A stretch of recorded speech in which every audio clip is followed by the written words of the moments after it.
Bonsoir à tous, l'actualité européenne et internationale de ce vendredi 7 décembre. Bienvenue dans Euronews Soir, voici les titres de ce journal. À Paris, les forces de l'ordre seront mobilisées en masse demain pour faire face à d'éventuels débordements des Gilets jaunes qui appellent à manifester pour le pouvoir d'achat et contre la précarité. Les autorités redoutent de graves violences, notamment contre les symboles de l'État. Peut-être la future chancelière allemande Annegret Kramp-Karrenbauer a été désignée pour succéder à Angela Merkel à la tête du parti conservateur. Réunis en congrès, les membres de la CDU ont longuement applaudi celle qui a dirigé le parti pendant près de 2 décennies. Ce navire était devenu le symbole de la crise migratoire et des sauvetages en Méditerranée. Privé de pavillon, l'Aquarius ne sauvera plus de migrants. Les 2 ONG à bord ont décidé de cesser leurs activités. En 2 ans, l'Aquarius a porté secours à plus de 30 000 personnes. Enfin, la fête des Lumières à Lyon, c'est tout le week-end. Comme chaque année autour du 8 décembre, la ville française offre un spectacle magique et féerique qui attire de nombreux visiteurs. Reportage au plus près des Lumières à la fin de ce journal. Bonsoir, bienvenue. Un climat de tension règne donc en France à la veille d'un nouveau samedi de manifestations particulièrement redoutées par les autorités. Les Gilets jaunes ont certes obtenu l'annulation de la hausse de la taxe carbone, mais ils réclament désormais des mesures significatives pour soutenir leur pouvoir d'achat. Après les violences du week-end dernier à Paris, le gouvernement craint des débordements encore plus importants. Guillaume Petit. Paris, le calme avant la tempête. Les magasins se barricadent et les rues se vident de leur mobilier urbain. À peine remise des dégradations de samedi dernier, la capitale anticipe un nouveau déchaînement de violence demain dans le cadre du mouvement des Gilets jaunes. Une douzaine de musées, dont le Louvre, seront fermés, tout comme la Tour Eiffel et l'Arc de Triomphe. Les restaurants, bars et magasins ont reçu des consignes très précises des autorités. Aujourd'hui, normalement, on a des paravents qui doivent arriver en vitre, qui devraient être installés aujourd'hui.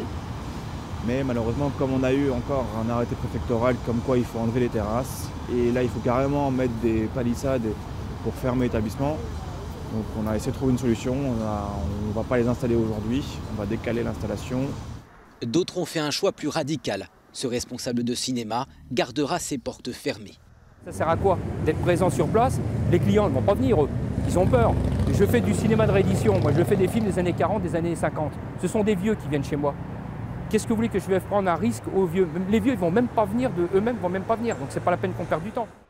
Demain, près de 90 000 membres des forces de l'ordre seront mobilisés dans toute la France, dont 8 000 à Paris pour la 4e grande manifestation des Gilets jaunes.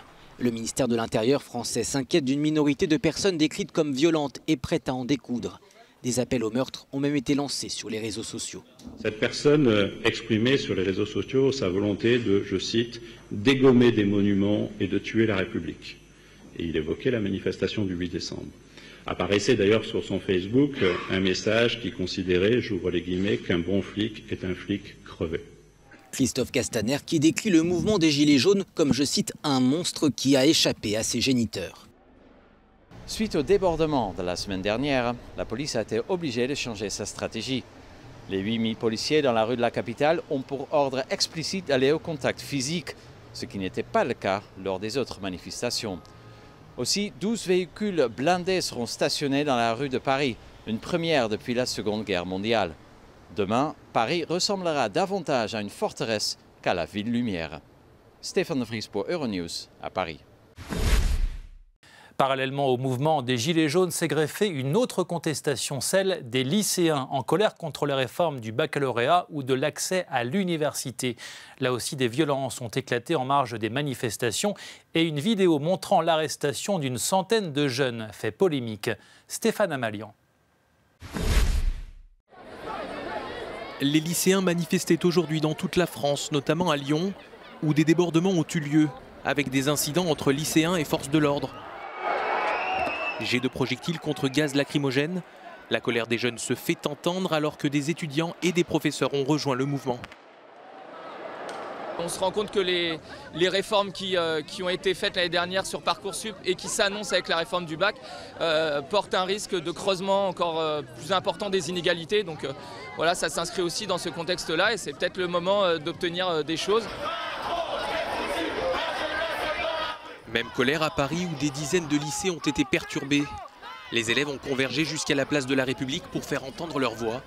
Des incidents sont à déplorer dans toute l'Île-de-France, notamment en Seine-Saint-Denis, dans le Val-d'Oise ou à Paris même, avec ces poubelles incendiées devant l'établissement Edgar Quinet. Jean-Michel Blanquer s'est dit inquiet par la violence de certains mouvements et a lancé un appel au calme. Le ministre de l'Éducation s'est aussi dit choqué par les images de l'arrestation de jeunes à genoux la veille à Mantes-la-Jolie. Mais il souhaite remettre les choses dans leur contexte et assure qu'il ne s'agissait pas d'une rafle. Voilà une classe qui se tient sage. On connaît désormais le nom du successeur d'Angela Merkel à la tête du parti conservateur. Annegret Kramp-Karrenbauer, 56 ans, a été désignée lors d'un congrès de la CDU à Hambourg. Elle met fin à 18 années de règne d'Angela Merkel à la tête du parti. La chancelière, qui quittera le pouvoir en 2021, a été longuement applaudie. Christelle Petrongari.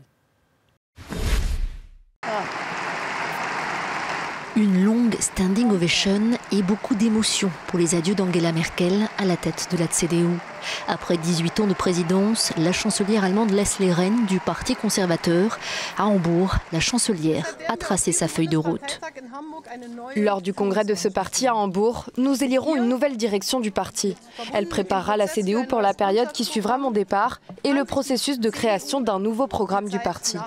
Il est très important pour moi, au cours de ma dernière législature, de contribuer au nouveau succès de la CDU tout en maintenant des responsabilités politiques nationales.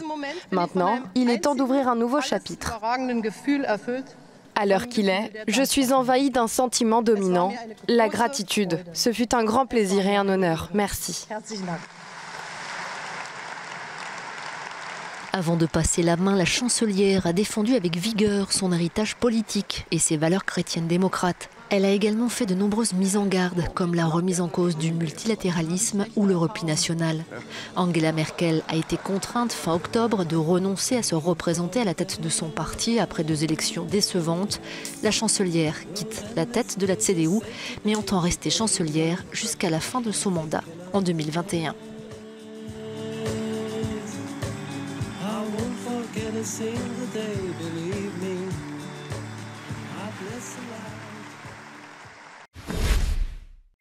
Il était devenu un symbole de la crise migratoire. L'Aquarius, ce navire affrété par Médecins sans frontières et SOS Méditerranée, a sauvé des milliers de migrants de la noyade. Mais depuis fin septembre, il n'a plus de pavillon et ne peut donc plus naviguer. Après une longue bataille juridique, les 2 ONG ont décidé de cesser leurs activités. Sandrine Delorme.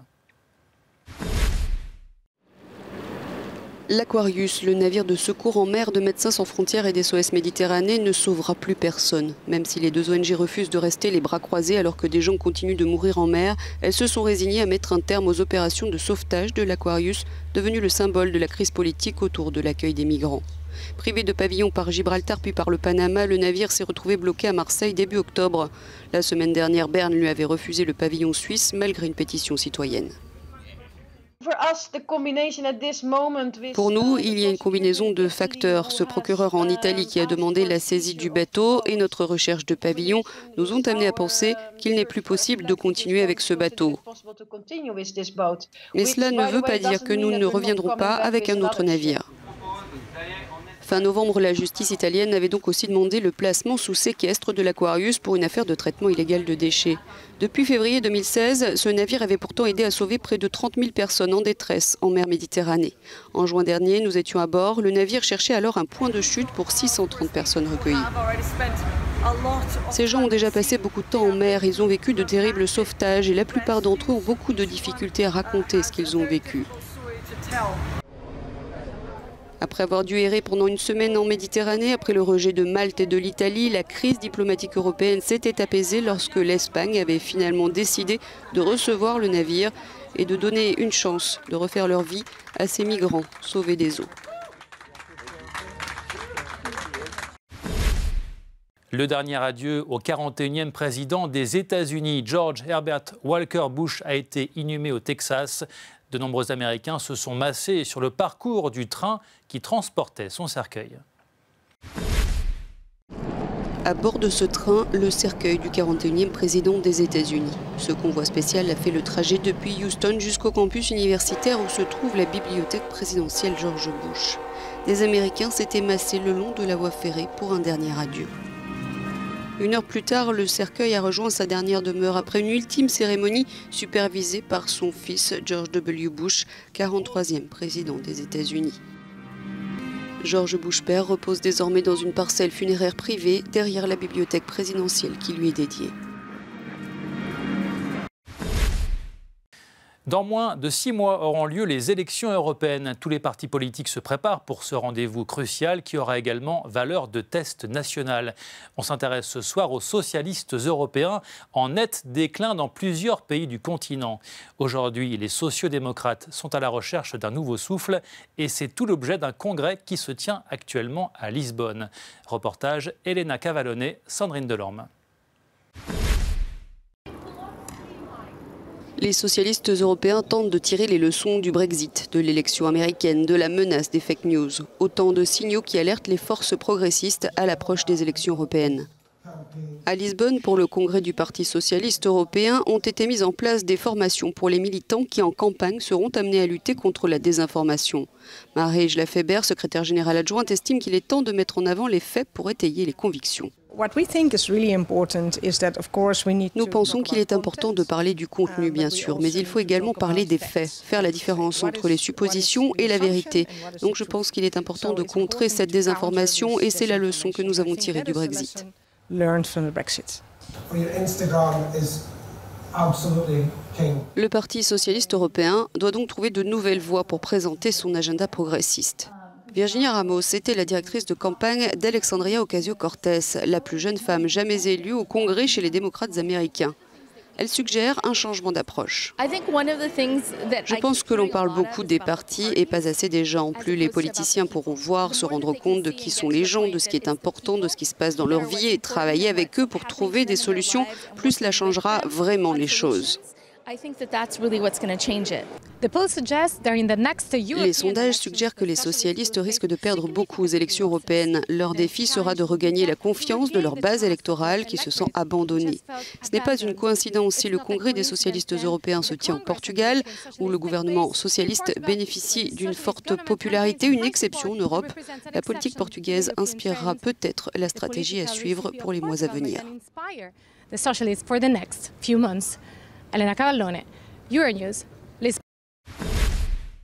Allez, on se rend à Lyon pour terminer, où la fête des Lumières bat son plein jusqu'à dimanche. Au programme des illuminations de bâtiments, des espaces publics qui s'animent partout dans la ville grâce à l'imagination de dizaines d'artistes d'horizons divers.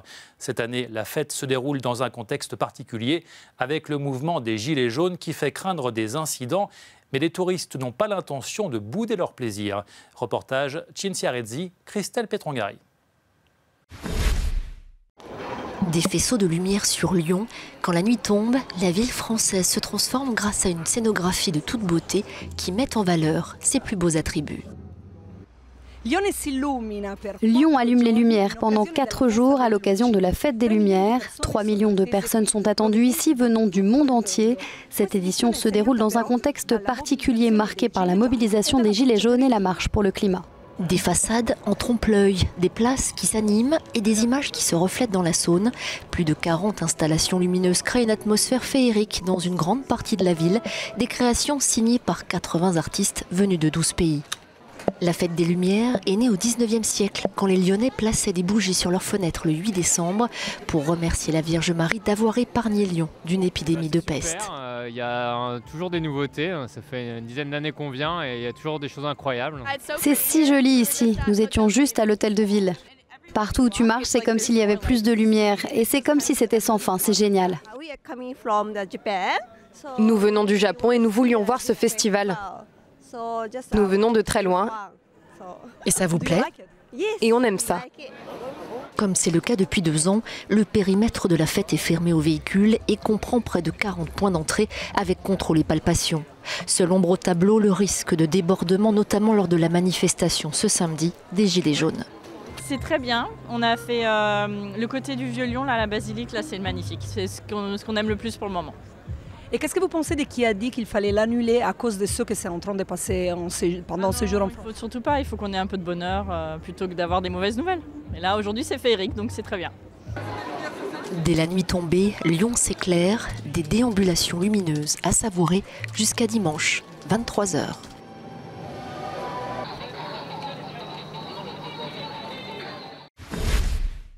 Voilà, c'est la fin de ce journal. Merci de l'avoir suivi. Retrouvez toute l'actualité sur notre site internet. Restez sur notre chaîne pour d'autres informations. Bonne soirée et très bon week-end sur Euronews.